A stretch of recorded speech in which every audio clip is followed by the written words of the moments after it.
वंदे मातरम।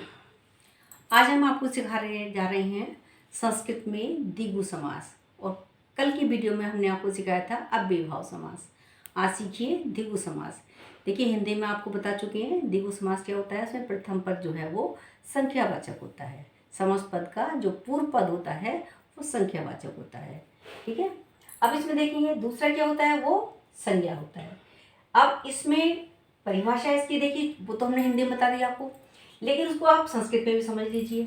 संख्या पूर्वो दिगु, यानी संख्या से संख्या यानी पूर्व में संख्या है जिसके, कौन सा समास है वो द्विगु समास है। यानी जिस समास में पूर्व में संख्या आती है वो द्विगु समास है। अब इसको दूसरी उसमें समझिए, तद्धितार्थो उत्तर पद समाहारे च। ठीक है। समास के 3 प्रकार बताए उन्होंने। कौन कौन से बताएं? तद्धित और उत्तर पद और समाहार। देखिए, तद्धितार्थ द्विगु, उत्तर पद द्विगु और समाहार द्विगु। ठीक है। अब हम ले रहे हैं आपके समस्त पद।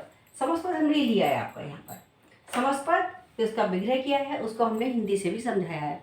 हिंदी में आप समझ चुके हैं, लेकिन बस संस्कृत का कठिन सिर्फ इतना होता है कि संस्कृत का आपको उस शब्द की हिंदी आनी जरूरी है। जो समस्त पद है आपका, उसको आपको हिंदी में जानना बहुत ज़रूरी है। फिर विग्रह करेंगे, और विग्रह के लिए हमें विशेष रूप से तो विभक्ति ज्ञान होना जरूरी है। अब विभक्ति क्या है? जैसे मान लीजिए राम के रूप हैं, तो राम के रूप, बालक के रूप एक से चलते हैं। उनको अगर हमने राम के भी रूप अच्छी तरह याद कर लिए तो हमें ये जो है बनाने में कोई परेशानी नहीं होगी, विग्रह करने में। और हिंदी अर्थ आपकी सुविधा के लिए हमने लिख दिया है, ये आपके एग्जाम में लिखने के लिए नहीं आएगा। और प्रतियोगी परीक्षाओं में आपसे जो संस्कृत के समास हैं वो भी अवश्य पूछे जाएंगे। भले ही 1 या 2 नंबर के आए, लेकिन वो 2 नंबर या 1 नंबर आपके लिए बहुत इंपॉर्टेंस रखता है। देखिए, पहला समास पद है आपका द्वय मातुरे। द्यो मात्रो अपत्यम पुमान।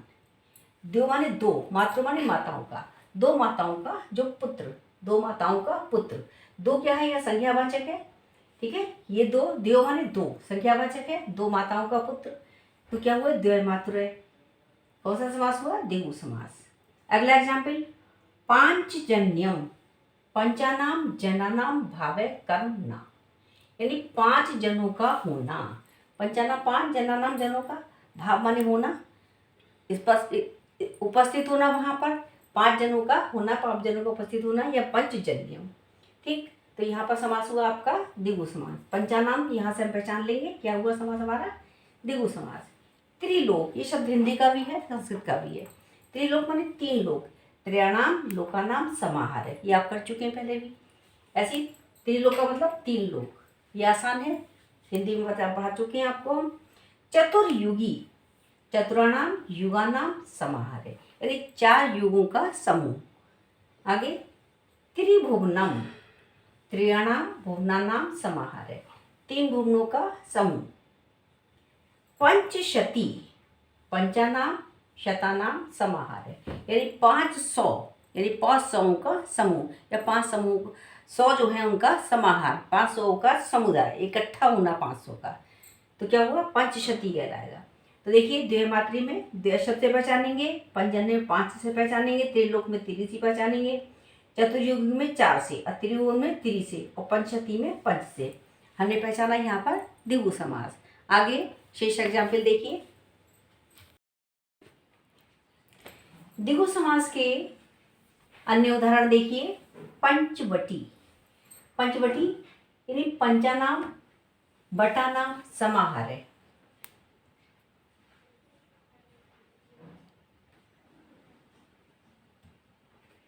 यानी 5 बटों का समूह, बट कहते हैं वृक्ष को, 5 वृक्षों का समूह यानी पंचवटी।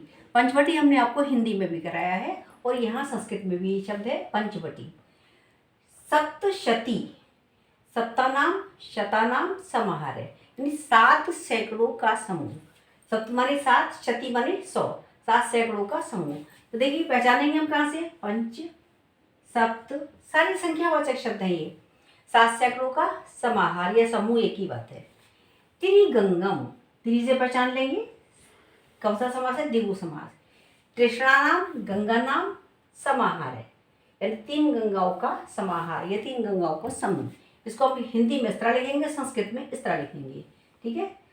अष्टाध्यायी, अष्ट माने कहते हैं 8, अध्याय माने अध्याय, यानी अष्टानाम अध्यायानाम समाहार है, यानी 8 अध्यायों का समूह, 8 अध्यायों का समाहार या फिर समुदाय, इकट्ठा एक जगह 8 अध्याय होना।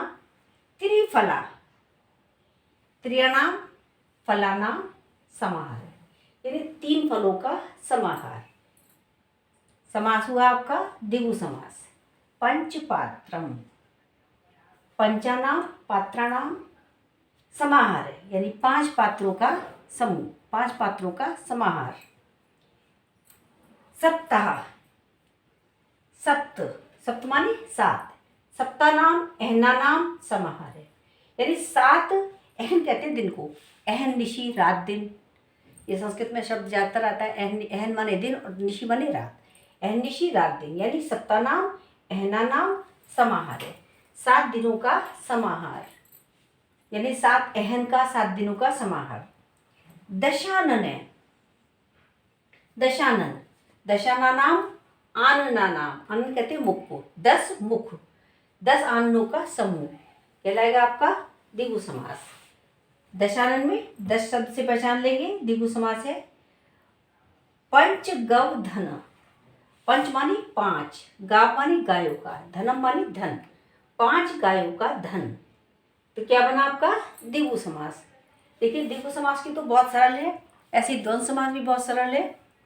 ये दोनों समास हम करा रहे हैं आपको, और द्वंद्व समास इसके बाद भी कराएंगे, और आज ही आपका द्विगु समास जो है ये कंप्लीट होता है। नमस्कार, धन्यवाद।